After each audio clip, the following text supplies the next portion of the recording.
Can only imagine what this country would be looking like right now if we had to deal with Kamala Harris. But no, we actually, MP, we get to start with Donald Trump and actually loving the country.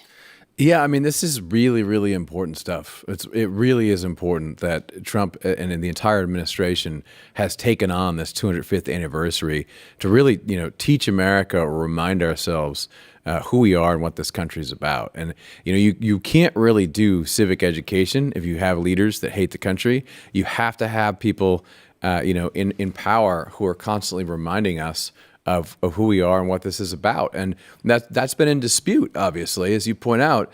And so coming together on that basis and having a series of, shows and, educational stuff and parties, I think it's going to be a lot of fun, too, with Trump, is going to be really revolutionary, because we haven't seen this before in a long time.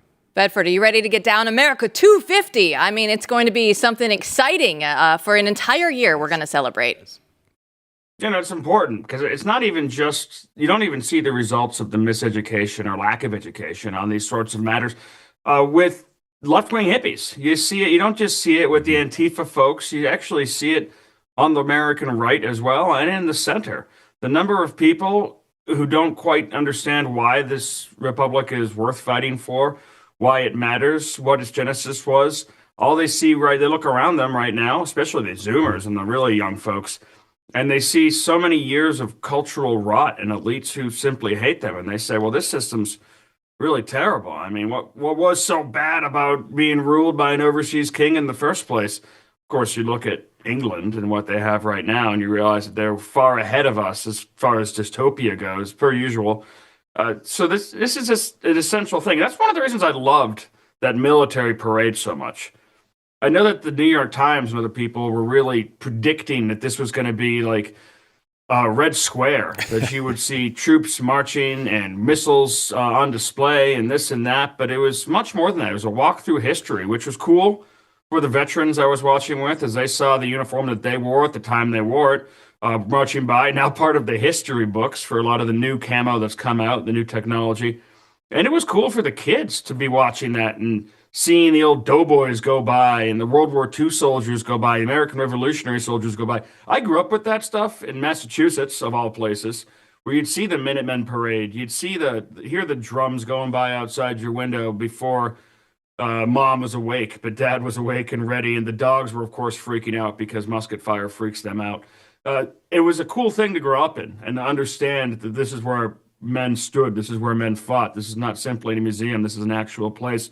Getting back to that and having a 250th anniversary party with the president, Donald Trump, is just going to be such a better experience than President Kamala Harris. Yeah, if anything, the parade could have had a little bit more pomp and circumstance. If there's any complaints, it was people on the right saying like more, better. More tanks. But it's also important to point out that I don't want it to be like a complaint, right? That we're sitting here as like bitter people saying like, oh, no one knows about America. I mean, it's not, to a large degree, it's not anyone's fault because the entire system just stopped teaching it, stopped requiring it in so many places in the country. So obviously we all have a duty and responsibility to know more about our country, but really, you're talking about at least two generations where you really have a systematic effort to deconstruct America, right, in the schools, in the stuff we learned. And over time, the sort of thing you're talking about seeing growing up has just lessened, right? And there's been less and less of that. And there's no one really, even reading the damn words of the founding. And there's more to it than just the history lessons. There's also something that we've really gotten to see this administration, which is an understanding on the top levels of Washington of what the Democratic Party, modern Democratic Party, stands for. Maybe not your dad or grandfather's Democratic Party, but what's become what you're seeing in New York City, and a willingness to combat the left. I mean, a person who is a big proponent of teaching civics and American history, who actually I think was significantly better placed at a university than in the U.S. Senate, was Ben Sasse. Someone who people like to hate on, rightly so, I think, in a lot of ways, because he was so often just kind of that mindset, like you see with a lot of Tea Party folks and people like that, listen, if we just read the Federalist Papers, then everything would be fine.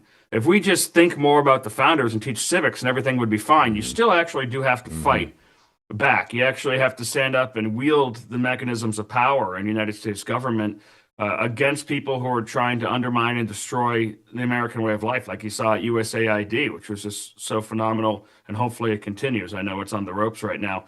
And simply teaching civics isn't enough. You need to have both, but it is an important step to just kind of understanding the role of a citizen, and not just understanding it, but acting on it, joining your local civic groups, everything else. And even to teach civics, right, you have to fight. I mean, so even to make sure that happens, right? I mean, you gotta do an enormous political battle to get rid of all these people in the educational establishment and fight that war, which has really only just begun to happen. With some of the things, especially DeSantis is doing in Florida. So, both are needed, and we should throw on top of that, right, the sort of cultural, right. I mean, I'm sure like the guys you saw going out there in the Minutemen, that wasn't always tied to a school, right? There's all kinds of cultural groups and institutions that need to come back to life here for us to really understand who we are. All right, so let's get back to who we really are. Let's go all the way back to the founding of the country. Professor Peterson, we are going to start with you. This is your area of expertise. So what did the founders build? What did they want? Obviously, we are a republic, not a democracy. People get this wrong all the time. So take us back all the way to 1776. Well, you guys are playing with fire here today when you ask someone who is a professor or was a professor to start professing. So, be careful what you ask for. And I'll try not to go on too long. I think that we should start with the fact that most countries, when they look at their birth or their starting place, it's shrouded in the mists of time.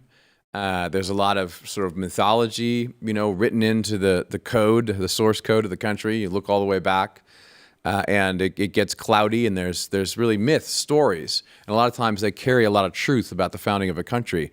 But the remarkable thing, and why I believe, as long as we don't burn the entire earth down, which we, I guess, could do, but if we don't do that, people will study the American founding for generations, if not millennia, henceforth. Why? Because we have the words, we have the documented history of how this country was founded. So the first thing to note is that there are thousands and thousands of pages of documents, letters from people, plays people wrote of a people on the Eastern Seaboard who, as soon as they get here, start having to govern themselves, and they start arguing about how to govern themselves as soon as they get here. So you think about this. I mean, you have the Puritans, right? Who, to tell the truth, no one quite liked in the merry old England. They come over here, but they're really interesting because they're shopkeepers. They're middle-class people. Imagine if you put a bunch of middle-class people now, in a boat, just random Americans, and said, go found a country. I'm not sure it would go as well, to be honest with you. So these people all come over, and they're constantly arguing and writing down their arguments and resolutions and small towns and charter documents. And then they start arguing about what form of government they could have. That leads to a 15-year period where John Adams says, if you want to know about the Revolutionary War, it's not the war itself. You got to read the 2 decades beforehand, everything in the public press, right? So they're constantly arguing about whether they should, how they should deal with the mother country. Then they decide to revolt, which is what we're going to talk about a bit today, and what we celebrate today. And then after that, they argue over the Articles of Confederation. That was a complete crap show. I mean, all the states were arguing. It took a long, drawn-out process. A lot of states didn't want to sign on. Then you got a bunch of guys who say, no, we need to do one better, right? We really need to create a real federal government. And they're arguing the Constitution. The Constitution is drafted, and then they have to go argue again, right, to get it passed. And that is the remarkable thing about it from the beginning. You can actually see this stuff.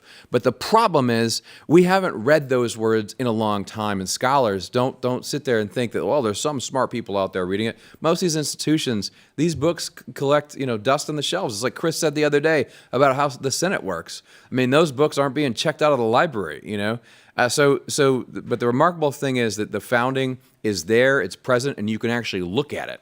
Bedford, jump in. I like what you said there, Matt, about the Pilgrims and the Mayflower, because every Thanksgiving, even from well-read and intelligent people who are historians, I had this argument literally with an historian, was saying, well, actually, the first Thanksgiving was in South Carolina, and you see other states say, well, the first Thanksgiving, but we're not talking about the first time you had dinner and said thanks to God. Right. It's the importance of Plymouth was that this is where they came up with the original Mayflower Compact. It's a shot at self-governance. If they had landed in a more settled English part of the country, they wouldn't have had to do that. That's what they were kind of aiming for. They ended up in freezing cold and hot in the summer in Massachusetts, and that's where they had to come up with that compact. And that's the importance of Thanksgiving. It's not simply the first dinner where we said prayers. Yeah, and then no offense to our friends from the South, but those colonies were different. I mean, because the people who were coming in the Northeast were trying to really found a new civilization, whereas you had a lot of commerce going on in the southern states. And so, this is a mixed bag, right? But roughly speaking, that was a very unique group of people who settled in the far-flung eastern seaboard, which was really on the edge of, a continent that no one really knew anything about and hadn't fully explored. So that is remarkable, and that's always been there. But the thing about it is, they were not the kind of people who got into fist fights and descended into anarchy, or who were hired help or slaves or indentured servants. These were people who were like normal middle class people who came over here and then had to do something that's incredibly difficult, right? And so what you notice right from the way is this Anglo-American notion of rule of law. They're constantly establishing order amongst themselves, and they have the discipline to do it, which is remarkable. And that kind of sets the tone, right, for even the revolution itself, which we should say is incredibly radical. I mean, this is a radical act. You have to, sometimes conservatives do gloss this over because they want to be conservative. But, I mean, George Washington and friends were going to be hanged. If they got this wrong, going up against one of the greatest powers in the world. And the interesting thing about that revolution is the reason they do that, they have to list out carefully, right? They have to list that out carefully in the Declaration of Independence, which is really kind of what we celebrate today.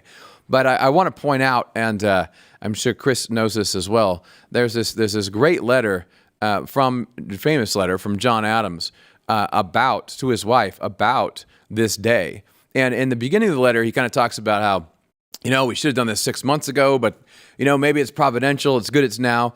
And he just says at the end, but the day is past. The 2nd of July, 1776 will be the most memorable epocha in the history of America. I'm apt to believe that it will be celebrated by succeeding generations as the great anniversary festival. It ought to be commemorated as the day of deliverance by solemn acts of devotion to God Almighty. It ought to be solemnized with pomp and parade, with shows, games, sports, guns, bells, bonfires, and illumination from one end of the continent to the other from this time forward, forevermore, prophesying the 4th of July, getting it exactly right, except for the fact that it's July 4th. But I love that. And then you fast forward to the death of John Adams and Thomas Jefferson, and it happened to be on the 4th of July. So it all just kind of fits together. Even though we got the date wrong, Chris, it was still, we do a lot of those things still that John Adams was thinking we would do on that day. And it makes sense. When I was scrambling on this weekend, I think it was Sunday morning, to try and figure out when exactly had the Senate done the motion to proceed, or had they just filed for cloture? What was going on? Was it Saturday night? Was it Sunday morning? Things get a little lost. And I loved how the founders occasionally would choose different dates. And my favorite aspect of them, the copy editors don't like this, is how they just chose different spellings that depended on how they felt. They weren't getting bossed around by the Associated Press or some dude named Webster. There were no grammar Nazis then. It was a stupid person who could only... Yes. None. It was a foolish man who couldn't figure out more than one way to spell a word. Right. The way you spell show in that, there'll be shows is shoes, shoes with an E. One more letter from just a brief snippet from Adams, permit me, because one thing that we do forget is the fact that there was an actual war. And these guys had to fight. And you think about the founders, you think about them, with wigs on and writing the Declaration of Independence. But of course, they're also knee deep in the muck trying to keep a volunteer army that isn't professional, together, which is probably Washington's greatest achievement during that time. But there's a letter that during the war that Adams writes to his wife as well. And he says, this is compelling. He says, "Is it not intolerable that that the opening spring, which I should enjoy with my wife and children upon my little farm, should pass away and laugh at me for laboring day after day and month after month in a conclave where neither taste, nor fancy, nor reason, nor passion, nor appetite can be gratified. And he's super pissed off because everything is going wrong. There's a lot of things wrong in the world, and that's mostly what he complains about. And then he ends with, posterity, you will never know how much it costs the present generation to preserve your freedom. I hope you will make a good use of it. If you do not, I shall repent in heaven that I ever took half the pains to preserve it. And hearing that lament always strikes me. I usually read that letter every 4th of July. Chris, the founders, they were just like us. Yeah, and Abigail Adams was just like someone who a lot of people can sympathize with today. Her husband was often that gloomy. He was a dark man. He was a workaholic. If he thought he hated Philadelphia, wait till he got to Paris. Boy, did he hate France. And France didn't really like him very much either. Ben Franklin certainly didn't care much for him. But Abigail was always pulling him back and helping his writing, saying things like, by the way, stop with all these fancy quotes from antiquity. Stop trying to prove how smart you are with all these long quotes. Just make the argument. You're talking to Americans, you're talking to farmers, you're talking to soldiers, you're talking to the people here, the middle class. That's who you're trying to reach. And if you're trying to persuade someone, don't pull someone who wrote that down 1,500 years ago. Pull it from your mind. You know these answers. And also be a little less gloomy, please. And that's important. Wives still serve that really important function to when we start to get black-pilled.